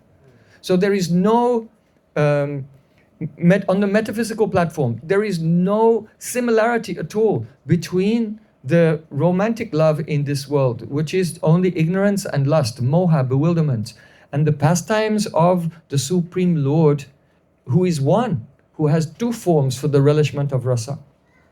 And so there is no lust at all in Krishna's pastimes. That is why Sridhar Swami, he has said that the Rasa Lila is a calm Vijay Lila. It is the pastimes of the victory over Cupid. So in his introduction to the Rasa Lila, Sridhar Swami said, Brahmadi Jaya Samruddha Darpa Kandarpa Darpaha Jayati Sripati Gopi Rasamandala Mandana.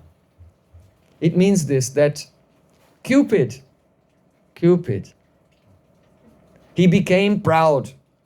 He's Darpa. Darpa means pride. And Cupid is also, his name is Kandarpa. Because if you're on the spiritual path and you say, I am a great devotee, then Kandarpa, Cupid will come and break your pride. Kandarpa, he breaks the pride of those who think, yes, I am great. So his name is Kandarpa.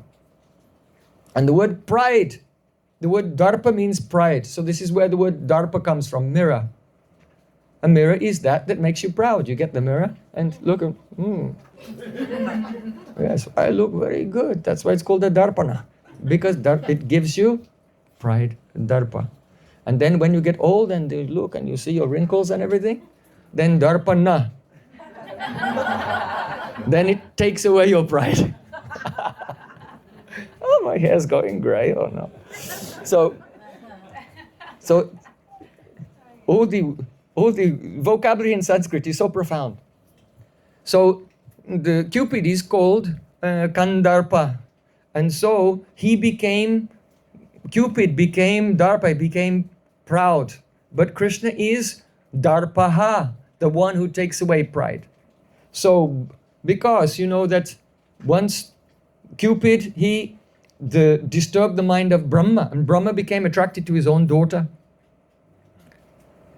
You know that once Narad Muni also became bewildered, Lord Shiva became bewildered. There is no one who is impervious to the power of illusion. And because some of those, they are great devotees, Krishna has done that as a special pastime to teach us. But the Lord's Maya is inconceivable and unconquerable. So Cupid, he had conquered so many sages, like whom? He made Vishvamitra Rishi fall down. Very famous. So in this way, so many sages, they became victim of Cupid. And so therefore, Brahmadi Jaya Samruddha, because Cupid had defeated Brahma and so many others, so his pride went so high. But what happened? Darpa Kandarpa Darpaha. Krishna is Darpaha. He took away the Darpa of Kandarpa. So he is Darpa Kandarpa Darpaha, who took away the pride of Cupid. And how did he do that? Jayati Sri Patir Gopi Rasamandala Mandana. Because he danced in the midst of the gopis in the Rasa Lila. Actually, Cupid, he had gone everywhere and defeated so many sages and demigods, but he thought, I want to also defeat Krishna. So he came to Vrindavan and he took his arrows and said, Krishna, face me. And Krishna said, no, just don't start now. Wait until the full moon, till the full moon day in the month of in the Sharad season. Wait there, because at that time, I will call all the beautiful gopis of Vrindavan and they will all surround me, and that will be a better environment for your victory. You know? Because now, astrologically speaking, the stars are not on your side. You know, because sometimes, two people have a sport or a fight or a competition and one of them wins, but then the other one has an excuse. Well, on that day, I had a bad knee or something like that, They make some excuses later. So Krishna said, just so there are no excuses later, you should come at the best time when Bhagavan Apitara tree Shadat Fulla Malika, all the flowers in the forest of Vrindavan are all blossoming. There's a sweet fragrance in the breeze, and the full moon is shining, and millions of gopis all come there and surround me. That will be the ideal environment for your victory. So then Cupid, he agreed, and he waited. So he's waiting. Gradually then the day came, when the moon rose in the Sharad Ritu, Purnima. And then Cupid, he came, and Krishna was just getting ready to go for the Rasalila, and Cupid approached him, and when Kamdev saw Krishna, he just fainted. He was so beautiful, he fainted unconscious. So, Jayati Sripati Gopi Rasamandala Mandana. Krishna is the decoration, he is the ornament of the Rasamandal, where he dances in the middle. He's Sripati with Shrimati Radhika, and thereby he removes the pride of Cupid, and therefore there is not even the slightest smell of worldly lust in this Leela, but rather this Rasa Leela is Nivritti Para. It is not for those who are on the path of enjoying or collecting the things of this world. Pravritti Marg. The Rasa Leela is not for those in Pravritti Marg. It's for those in Navritti Marg. Those who are leaving behind material existence completely and forever. This Rasa Leela is for them. So Atmendriya Prativancha Taribalikam Krishnendriya Priti Icha Dare Prem Nam. The desire to please one's own senses is called lust, kam. But the desire to please all the senses of Krishna, that is called prem. So premaiva goparamanam kama ityagamat pratham ityudavadyopyetan vanchanti bhagavat priya. But because the way that Braj Gopis meet with Krishna, embrace Krishna, dance with Krishna, play with Krishna in the Nikunjas, because the form of it appears to be calm, it appears to be lust. But actually, it is prem, but it's become famous by the name of calm because it appears in that way. But really, it is completely selfless. Gopis only live for Krishna's happiness. And truly, Krishna only lives for happiness of Radhika and Braj Gopis. Only they're trying to please each other. And the rasa that comes from this priti gives them joy. It is not their own joy, it is the joy of the object of love. So we're discussing the priti. So now we know that Nikunja Ratikeli Siddhai Yayali Biyoktira Pakshaniya. See, Guru, following Rupa Manjari and others, Lalita Sakhi, they arrange for Radha Krishna's very confidential union in the kunjas of Vrindavan, that is the Ratikeli. And no doubt, this Milan of Radha and Krishna, their amorous pastimes, this is a super excellent meeting. It is immaculate. It is spotless in all ways, because Krishna has gone there to please the senses of Radhika. Radhika herself said, Saundaryamrita Sindhu Bangalalana Chittadri Samplavaka Kana Nandi Sanama Ramya Vachanam Kautindu Sitangika Saurabhyamrita Samplabhava Jagat Piyusha Ramyadra Shri Gopendra Sutasa Karshati Balat Panchindriyanyalime. Radharani, when she looks at Krishna, she said, oh, his beauty is so powerful that even though the waves of the ocean never go over the Himalayas, but my heart and the heart of the gopis are immovable and high like the Himalayan mountains. But the beauty of Krishna comes not in one wave, but in many waves. And all the mountains of our chitta just sink beneath the waves of Krishna's beauty. What can we say about this? That means that, let's say you're at somewhere where there's a pool. You can hear everyone laughing, joking, talking, playing the radio, whatever. But when you dive into the water and you go under the water, then you don't hear anything. It's like another world there. So in the same way, when Radhika sees the beauty of Krishna, that's why she's saying, the mountain of my heart goes under the water of the waves. It's like everything disappears and she's in another world. That's the effect of Krishna's beauty on Radhika. Saundaryamita Singhu Bangalalala. Kana Nandi Sanama Ramya Bachanam. And the words of Krishna, the sound of his words filled with jokes, they give the ananda to her ears. And the touch of Krishna, it is more cooling than 10 million moons. And the fragrance of Krishna, once it enters into the nostril of Radhika, then wherever she goes, she can only smell that fragrance everywhere. And she thinks that his fragrance didn't only spread a short distance, but it's somehow pervaded the whole universe because it won't go away. The purity of his fragrance won't leave her nose. And she's thinking that everywhere I go, I can experience the fragrance of Krishna. And the taste of Sri Krishna's lips is more than amrita, immortal nectar.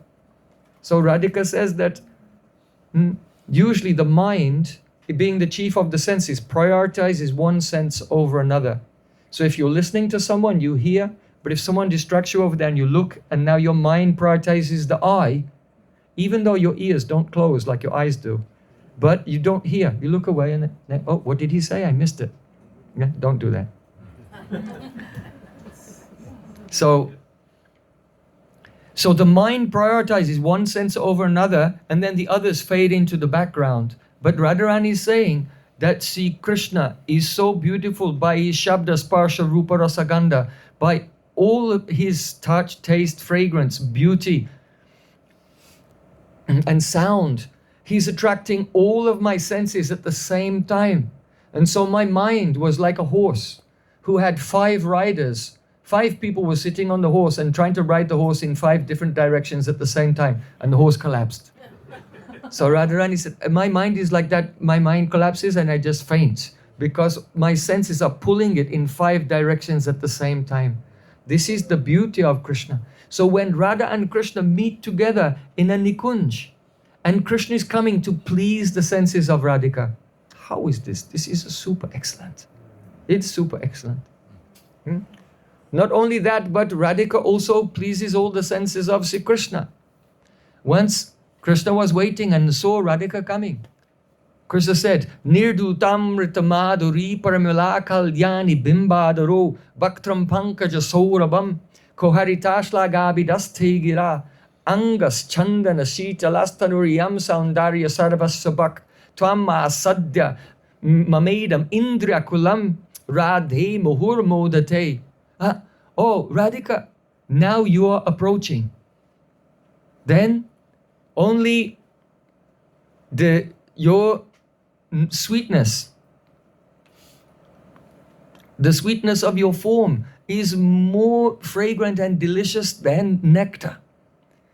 The fragrance of your mouth, indicating the taste of your lips, is more delicious than nectar. Your face is more fragrant than a lotus flower. Your voice, when you speak, it completely destroys the fame of the cooing of cuckoo birds. And the touch of your body is cooler than sandalwood paste. And your beauty seems to be the source of all beauty. All the things in the universe which are beautiful, it seems that they only borrowed a little portion of your beauty, but you are the origin of all beauty.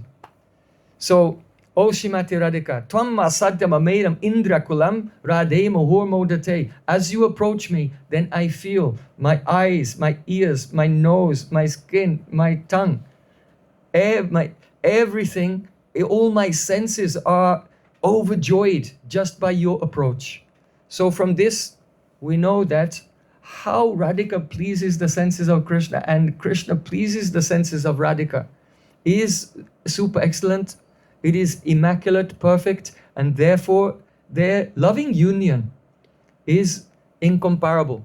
Not only that, we can say that Varamrata Swarupa Sri Swaswarupam Manonayat, that the preeti, the love in the heart of Radhika cannot be contained there. And it overflows into her pran. And then it flows all around the body and to all of her senses. And so her body becomes non-different from Mahabhav. You know, what is the spiritual body made of? Sandhini. Sandhini Shakti, existence Ponsi. And what is prem made of? Samvit and Hladini. This Samvit and Ladini is in the heart. But for the gopis, only those who come in the stage of Mahabhav, then the Mahabhav takes over all their vrittis. It's a vritti in the mind of everyone who has love, but does not take over the whole mind, not everything. Not everything. Even the queens of Dwarka, they have love for Krishna, but their mind does not become one fully, totally. There's no vritti which is not saturated with the Ladini Shakti. Only gopis are like that. And even their hearts cannot contain, and it overflows, and then their bodies become one with the Ladini Shakti also. So, Mahabhav Chintamani Radhara Swarup. Mahabhav Swarupat Sri Radha Thakurani Sarvaguna Kani Krishna Kanta Shiramani. So when Mahabhav comes, then the actual body of Radhika becomes one with the nature of prem, one with the nature of love. This is so amazing. So also the actual union, the embrace of Radha and Krishna, Krishna is not kami, he's not lusty. He doesn't want to taste the senses. He wants to taste the prem. But in the case of gopis, their love has become, their bodies are now made of prem. So Krishna's embrace of the Braj gopis is the tasting of the prem.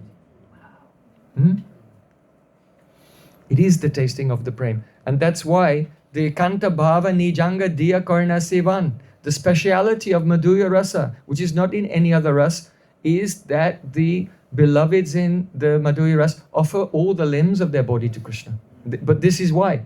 Because only when Mahabhav appears, then the body becomes non-different from the prem itself. And Krishna is tasting prem.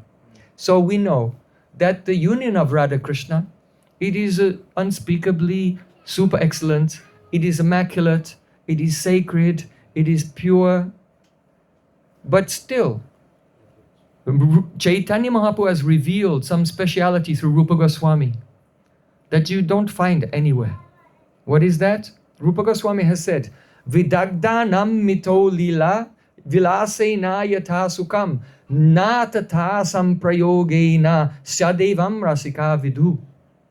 The meaning is that when the couple who are so rasik and expert in all the arts of love, Vidagdanam mito lila vilas, when they meet together and they begin to play, that means joking with each other. Sometimes Radhika is taking the flower from her ear and hitting Krishna with it. Sometimes they're playing dice. Sometimes they're splashing water. This is all Leela Vilas. That Vidagdanam mito lila vilasena yatha sukam. The kind of happiness which is in this vilas, na tata samprayogena sadevam rasika vidu. Those who are rasik, they know that there's not such happiness in samprayog, the direct union of Radha and Krishna. In other words, they're teasing, they're laughing and joking. Radhika hitting Krishna with the flower. They're throwing colors, playing dice together, arguing over business, finance, and all of these things. There is more happiness in this. Though we have just been speaking for 20 minutes about the super excellence of Radha Krishna's embrace, direct embrace. But in this Leela Vilas, there is such happiness which is not in that embrace, even though it's so exalted for so many reasons. And this is why you can see Krishnadas Kaviraj Goswami Pad said, if Radhika is coming on the path and Krishna just tries to block her path, then she has such 7 bhavs all at the same time, Kila Kinchit bhav. Her mouth is smiling, her eyes are crying. She's angry, she's proud, she's fearful, she's joyful. All of these moods. The joy is the main. Just like if you want to make a sherbet, you need water and then you add all the lemon juice and some sugar, some elaichi, some black pepper, a little camphor. But the basic thing is the water. So the basic thing is the joy, the harsh of seeing Krishna. And then this becomes flavorful with the garv, with the pride, with the abhilas, with the desire, the rudita, with the crying, the smita, the bhaya, kruddha, the anger. All these other emotions mix in and it becomes delicious and Krishna drinks this. So Krishna's Kaviraj, that's the actual bhav in this painting.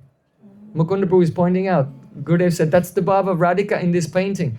So Krishna's Kaviraj says, Ai bhava yukta dekhi radhasya nayan sangamohite sukapai kotigun. Only when Krishna sees these bhavs manifest, this expression on the face of Shrimati Radhika, then Krishna experiences 10 million times more happiness than directly uniting with her in an embrace. These bhavs are like that, something wonderful.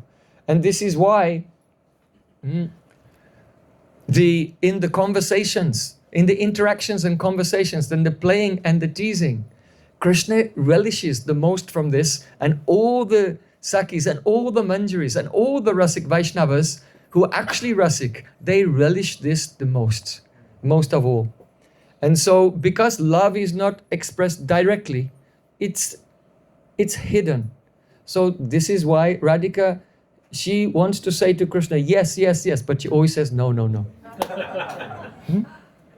But in Braj, no, no, no means yes, yes, yes. This is the point. Yeah. You can say no in so many, you don't even have to just say no. You can say no indirectly also, in so many ways. It is said, Maunam kaval abilambascha sthana nirvapanam tata brukutyanya mukhi varta nyakara pancha vidasmrita. There are 5 ways of saying no without saying no. Let's say if someone owes you some money and you're going there, it's a bit delicate. You want to go and you just want to bring up, because so much time has gone past and it looks like they may have forgotten it, but maybe they didn't, I don't know. So you go there and you're looking for the right opportunity. You're looking for the right opportunity to bring it up. And so then you bring it up. And so, well, the first way of saying no is the person is just silent. Maunam. Maunam means don't give any answer. So Krishna experiences this also. He approaches the gopis and speaks to them and they all, Radhika, Krishna's coming, ignore him. And they're all silent. Maunam. Then the next one is Kala Avilamba, to waste time, to pass time. Yes, come back next week, next Monday. I give you, then next Monday you come. He said, oh, just come back next Thursday. So just keep delaying. It's just another way of saying no, but not directly. Stanam nirvapanam tata. Another way of saying no is, so that person comes to collect their money. And he says, oh, wait a minute, I have an appointment, right? And the person leaves. So to go to another place, this is also another way of saying no. Just like when Krishna, he's approaching the gopis at Giriraj Govardhan. And the gopis look at each other and say, we should leave this place. And gopis start to walk away, but they don't really want to go. So then Giriraj Govardhan, he's always serving Radha and Krishna, so he makes on the sandy road the stone chips appear.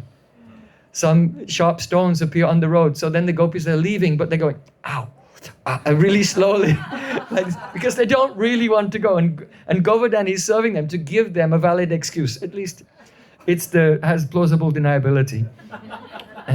And so they're leaving Krishna really slowly, and Govardhan's helping them because really they want to stay. So leaving that place is another way of saying no. Or brukutyanyamuki varta. Brukuti means if you come to talk to someone, you want to ask them, can you return the money? And you're looking for the right moment to say. But when that person sees you, they get angry with some other person who says, hey, what are you doing? And then you look at it, oh, he's not in a good mood right now. Maybe I should come back later. So brukuti means frowning with the eyebrows. A person doesn't have to say no, but they're frowning with the eyebrows. You can see they're in a bad mood. Then you don't ask. And then anyamukhi varta. You come to talk to them and you know that they know why you are there. And they say, oh, how was your holiday? Where did you go? What did you do? Who did you go there with? How long did you stay there? How much did it cost? Like this, and they just start talking about something else, talking about something else. So actually, nyakara pancha vidasmrita. These are 5 ways of saying no without saying no. So Braj Gopis are like this. When you see these beautiful pastimes, Radha Krishna come, they meet together, and you're waiting for the pastime to start, but they're just arguing the whole. Sisi Radha Govinda Ju ki jai, Sisi Gaur Nitai ki jai.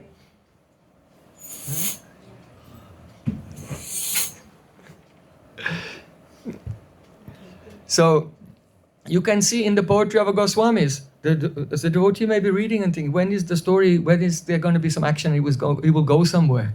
Because they're just quarreling for pages and pages and hundreds of verses. Why? This is all the Leela Vilas. And through their metaphors, they're expressing their love for each other.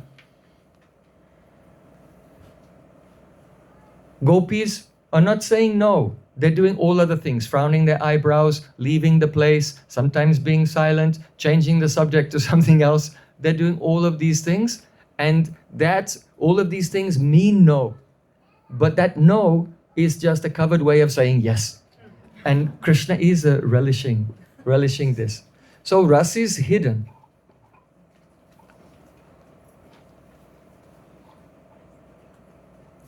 So the conclusion is this, that why is this Leela Vilas? Why is this Leela Vilas so relishable? And more relishable even than the direct embrace of Radha and Krishna. And the reason is this, because in this Leela Vilas, there is the Narmuksi Kala Drigankala Chamatkari Bravo Vibrama.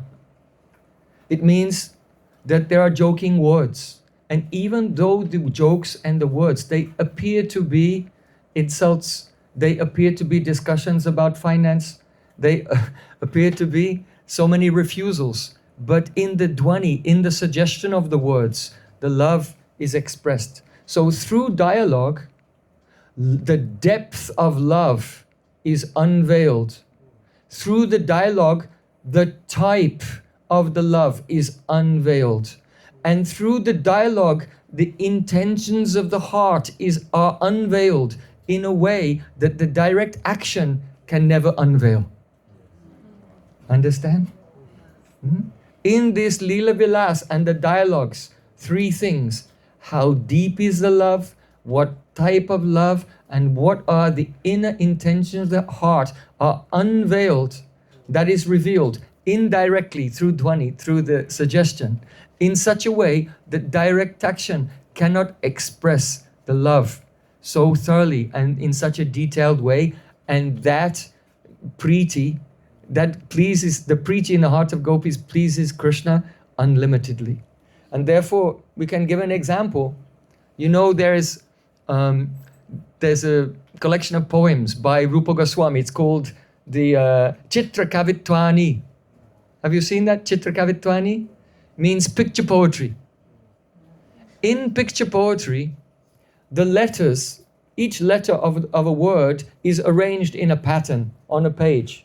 So for example, if you see it, Chitra Kavita, Chitra Kavya, picture poetry, it looks like one of them is like a wheel, one of them is like a lotus flower, and the letters are in the shape of a lotus flower.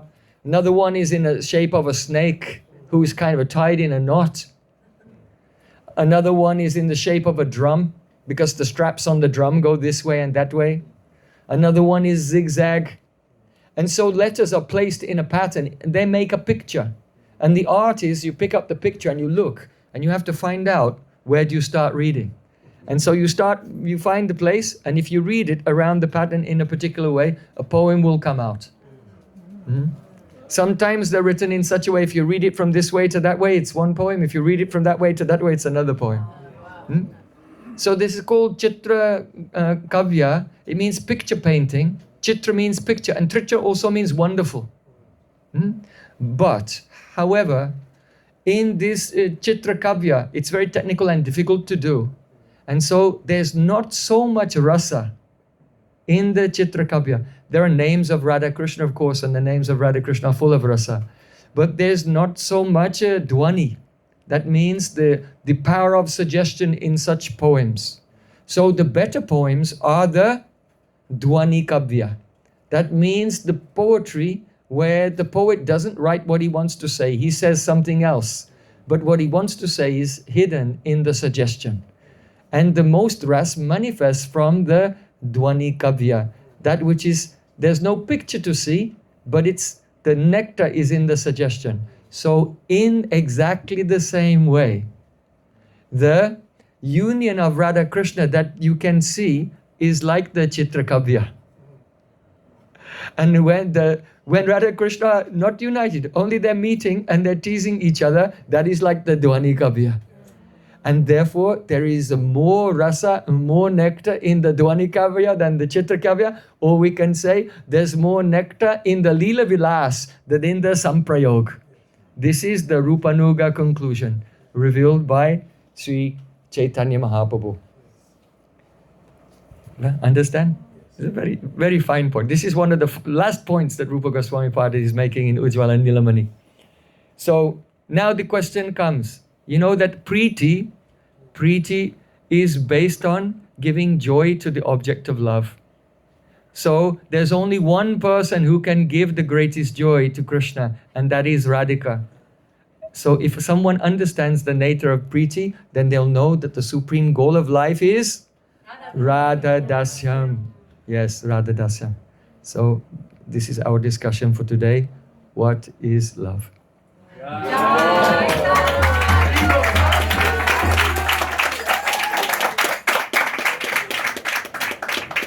Did you already offer the arti behind the curtain? Okay, let's see. If you've already offered the arti, that's fine. We'll just sing the kirtan. Yeah? Achha, so the arti has already been offered to Thakurji. We'll sing a kirtan. And then after the kirtan, devotees can remember Gayatri mantras, and I'll stay here a little to speak to devotees who need to speak to me. Please come tomorrow morning at 10 o'clock. We begin bhajans. Shortly afterwards, then I'll come. And today we spoke about Preeti, the theory of Preeti. And tomorrow, the actual pastime of Radha and Krishna we'll discuss. Tomorrow, the meeting of Radha and Krishna at Giriraj Govardhan. Jai.